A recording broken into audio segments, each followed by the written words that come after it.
Good day, ladies and gentlemen, and welcome to my humble home in Livingston, Montana.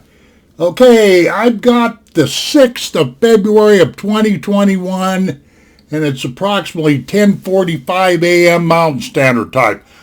Now today, what I'm going to do is be storytelling. On my channel, I tell stories from time to time, and this is just to break up the monotony for everything else I do. Simple as that, Okay, now a while back, before I get started here, let me wet the whistle here and get the dust bunnies and everything else out of my throat. Coffee, good old coffee. Which reminds me, here the other day I woke up and my coffee pot was busted. Can you imagine that? The first thing in the morning, you ain't even awake yet. You got all the night webs in your head from dreamland and everything in your air like this. Man, I almost took that coffee pot and beat it to death with my 16-pound double jack. That's a sledgehammer, but that's neither here nor there. And my wife kept texting me, it's no problem. We'll buy a new one. Yeah, it was a problem because I wanted to fix that thing. I'd had it for 10 years and it was a bun, and I was wanting to get 5 more years out of it, but nah, this wasn't going to happen. I never did figure out what was wrong with it, but something was majorly burned up, like I think the heating canister, whatever. Never start your days, ladies and gentlemen. Moral of the story is never start your days out without the adequate amount of coffee. That's true in my case. Okay.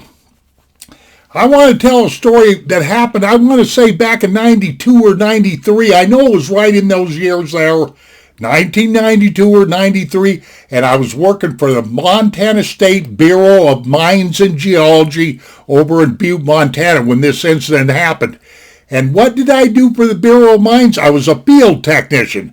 I gathered up soil samples, water samples. I put these pieces of equipment, I'd stake them out in these various rivers and creeks called datasons, and I measured wells. I did all kinds of stuff except for anything to do with inside, riding a desk, jockeying a chair, playing with computers. Back in those days, it was DOS, just pure DOS. I didn't know nothing about computers, and I told my bosses I didn't want to know anything about computers. I was perfectly happy to be their field technician, their field mechanic, their mule, their slave, whatever you want to call it. Okay, let me get a little drink of my anti-crab juice. Okay, one of the main jobs I had with the Bureau of Mines and Geology was to we didn't collect too many soil samples, but we collected one heck of a lot of water samples out of a place right in Butte, Montana called the Berkeley Pit. We did other mines around the area, lots of other mines, but that Berkeley Pit was the most contaminated body of water. I know it's the most contaminated body of water in the United States. That body of water is over 700 feet deep. It is about 3 football fields across, maybe even more than that. I can't remember, and the probability of hydrogen, the pH, was 1.5. That stuff was acidic. It was like battery acid. You could put your hands in there and actually feel your hands tingling a little bit, and it was just some nasty stuff. I'll bet you a dime to a dollar if you drank that Berkeley Pit water, if you drank 10 ounces of it, it'd probably kill you dead or in hell, because it was full of things like this. Now watch.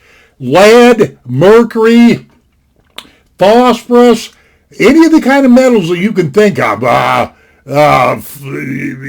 wouldn't be a bit surprised if there wasn't little small tiny traces of uranium in there, mercury, if I didn't say that. About any kind of metal you can think of was saturated into that water in the Berkeley Pit. I mean, it was nasty. It was about as far away from drinking water as you could get. To give you an example, every once in a while some stupid geese or ducks or something would come flying over the pit. They'd look down there and go, here's good grazing, here's a good place to go land, and they'd spend a few days in that Berkeley Pit and end up dead. We used to fish them out of there all the time because the state didn't like the idea of having dead animals float around the Berkeley Pit, even though that water basically could not sustain life. It was poison. So thusly, we had, me and this other guy mostly, some other members of the Bureau of Mines and Geology, some of the other hydrogeologists and geologists would go down there with me depending on what we were doing. But for the most part, I had this working partner, and me and him was the one that went down and did whatever the Bureau wanted us to do. Now, this guy's name was Boren. Come on, maybe you'll get a little bang out of this. O-R-I-N, Boren. Now, I'm not going to dox him, give his last name. I don't even think he lives over in Butte anymore. In fact, I know he doesn't. But all of us guys up at the Bureau, especially me, because I got stuck working with this cat, we used to call him Oral. Come on, I got to get a laugh out of somebody. O-R-A-L, Oral. Well, if you don't catch what I'm getting, if you don't catch my drift, I'm sorry about your weird sense of humor, okay? But anyway, this one particular day, Oral and I had been ordered to go down to the pit. We had to get a bunch of samples and everything. And here it is. Here's what I built them: a 12 by 12 flotation platform out of plywood and great big 10-inch PVC tubes. It was a great big raft is what it was. They called it what did they call it? They called it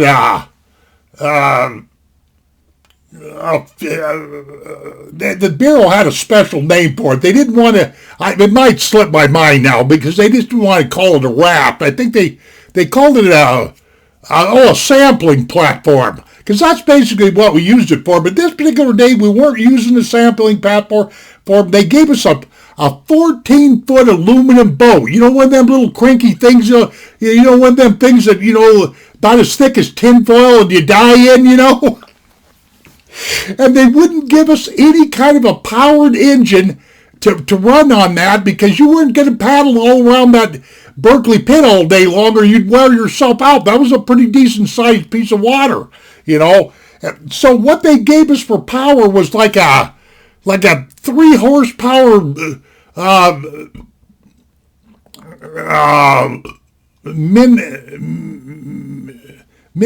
don't know. I can't remember the name of it. Min something or other. A little electric motor, okay? The ones that begin with the MIN or whatever. Yeah, I'm not too much into these electric motors. They clamp onto a battery, but that's all they would give us. A Min coated. Does that sound right? Yeah, little Min coated motor that you sit there and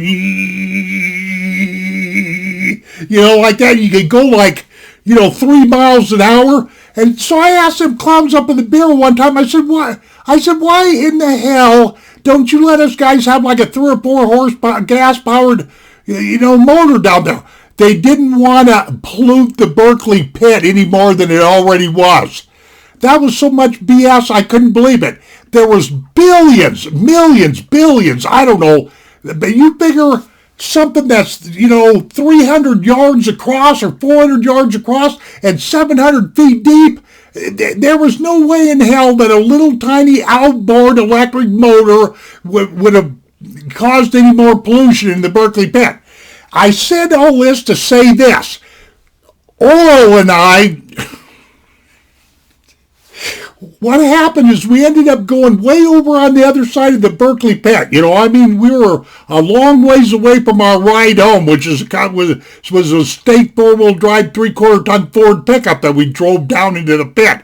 Now, you have to understand that this pit was a dangerous place. There was always stuff slopping off the sides, rocks the size of Volkswagens, and sometimes we get caught down there in great big boomers, electrical storms and everything, and that just was not a very friendly place to be. I seen the time I went to go down in that Berkeley pit, and I seen rocks the size of boulders, Volkswagens, flying off the side of or slopping, off the side of the pit into the water. And my boss has made it perfectly clear to me, when you ever see that kind of stuff, Jim, clear ship. Get out of there, that kind of stuff. Well, on this one in particular nice sunny day, Oral and I, we end up clear over on the other side of the Berkeley pit in this little aluminum boat with this little electric motor. They might as well have had a little propeller on a rubber band or whatever, as far as I'm concerned. but the motor conks out. We run out of power on the battery. You understand what I mean? We were a dead duck in the water. Kind of like what I mentioned before, And so there's old Oral and I, sitting out there bobbing around me. Oren looks at me and he goes, "What are we going to do, Jim?"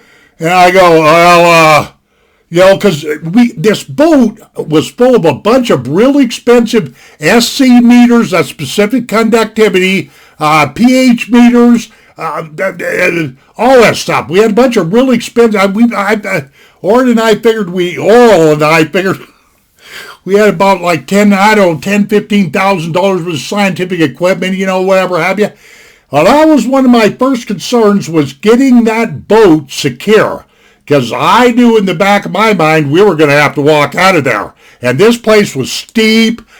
Footing wasn't so good. One wrong move and we'd been right in the drink, right in the pit. And that place was definitely no place for a swimming luau or anything like this. You know what I mean? So we're sitting in this boat, and Oren, he had a pair of, these crappy old binoculars. And I said, Oren, let me see them binoculars. So I got these binoculars out, and I'm looking at the side of the mountain where I knew where our pickup was parked, and I'm trying to figure out a way up through the rocks for us to get back to home base, meaning the state pickup that we came in there, so we could get the hell out of there. So anyway, I'm looking through these binoculars, and I really can't tell anything because we were down low and looking way up. You have to understand that this pit came down just like this. This was kind of a dangerous place. And I said, "Look, Ord, we got to work first things first." Because I could tell this guy was starting to freak out. He was starting to have a kind of a little mini panic attack and everything. I said, "Look, everything will be all right," or whatever I said to soothe him down. I said, "Look," I said, let's drag this around this cliff. We were on the edge of this one cliff. I said, let's drag this boat around, because it was like about 20 feet down to the water. We're just kind of leading the boat around, to get us up to some better footing and whatnot, have you? Well, luckily, we spent about 20 minutes kind of dragging this boat around, because like I say, that's a big body of water. And we found this little tiny cove, where the shoreline came, and there was this little cove that, went in there like that. So we pulled the boat in this little cove, and I told Lauren, she'll be just fine right here. We tied it off real good so it wouldn't get away. There was no way that we could pack ourselves and that gear and everything out of there. There was just no way. So anyway, we're standing down there. We get all this done, and Oren looks at me. He goes, I don't know what, man, I can't understand to this day why I get myself in a position with people that say to me, "We're going to die." Because I told a story earlier on my channel about this first cousin of mine that pulled that trip on me, and we got stuck out in the Kaimana Desert. Well, some of you might want to go back on my channel and look at that story about my first cousin. He done that same thing to me. "We're going to die." And this is what old Oral done to me, I said, "Look, Oral," I said, "pay attention here. I'm tired. I haven't had my supper yet. The sun's starting to set in the west. In other words, we're burning daylight, and dying ain't part of my program. I ain't said goodnight to the wife yet." You understand me, folks, what I'm talking about. I told him, "Oral, I got no business dying yet. It's not on the daily course of activities here. Now, on the other hand, if you want to die, you're welcome to it." Now look, folks, we used to pack these radios, but you couldn't get reception out of that pit because the pit, there was so much metal in there. You got down in that pit, and them old-fashioned cell phones that we have, they were actually radios, the beginning of the cell phone era back in the mid-90s, they wouldn't work. And so there was no way we could call for help or nothing. Nobody knew we were down there, really, just because the way you go out on the visitor's platform and you look down, and we were way down below. There's no way you could see us down there. So I said, "Give me them binoculars again there, Earl." So I'm standing there, and I'm looking up, and I go, "Aha!" I said, I think I see the remnants of an old haul road. Because when that pit used to be when they used to mine, once they stopped deep shaft mining, what they were doing is they dug this great big pit, the Berkeley pit, and they'd be down at the bottom, blasting the sides, and making ore and stuff all down, and they'd scoop it up in these trucks, and there was these haul roads that went just like this and ascended to the top, like that. And I knew damn well that if I could find me one of them old haul roads, chances are we could walk out of there pretty safe, like, instead of scrambling over all these loose boulders and all this dangerous footing and everything.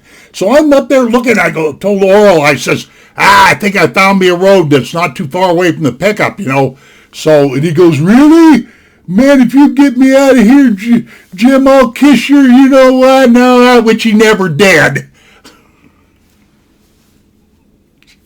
These people that want to die sometimes, I think I should just let them do that very thing, Well, anyway, we pick our way out of there, and sure enough, we get up to this haul road that I'd spotted, and we came out of this ordeal approximately 20 yards from the state truck that we came in there on. And I looked at old Warren and I said, you still want to die?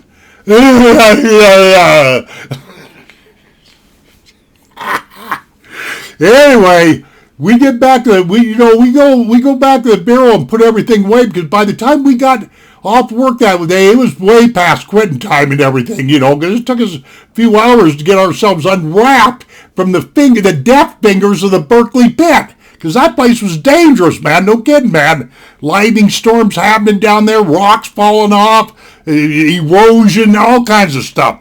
Water that was totally poisonous and everything. But the next day, the word got around real quick in the bureau that a couple of the employees of the bureau got stuck down the Berkeley pit. So we were standing tall before the man before this was all over with. And one of my bosses was a hydrogeologist, and I'm not going to say his name because I think he still works up at the bureau. But he had to. We told him flat out, because none of this stuff was our fault. It wasn't our fault that the battery, we thought for sure we had enough power in that battery. Matter of fact, I think I charged up that battery overnight on that boat, that little boat motor, that electric boat motor, that Minn Kota or whatever that thing was. I couldn't believe that, man.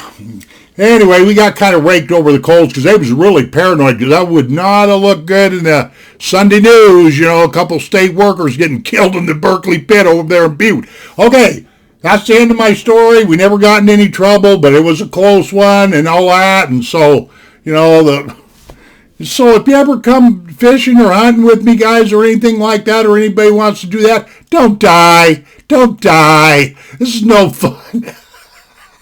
Okay, I don't even know what the time is here, where I got some ridiculous 18 minutes on this file. This is what I want you to do. I want you to take care of yourselves. Don't die. And we shall see you on down the trail. Oh, by the way, today it's snowing like a son of a gun out there. Man, oh man, I must have at least 6-8 inches of snow on my pickup there, you know what I mean? I was going to go out and do an outside video, and I thought, I'll just sit here and tell a story. I may actually tell another story. Okay, we're at 18:36 on the time. You're bored. I'm bored. I'm out of here. Thank you very much for letting me entertain you for a few minutes. See you on down the trail. Adios, my friends. Come on.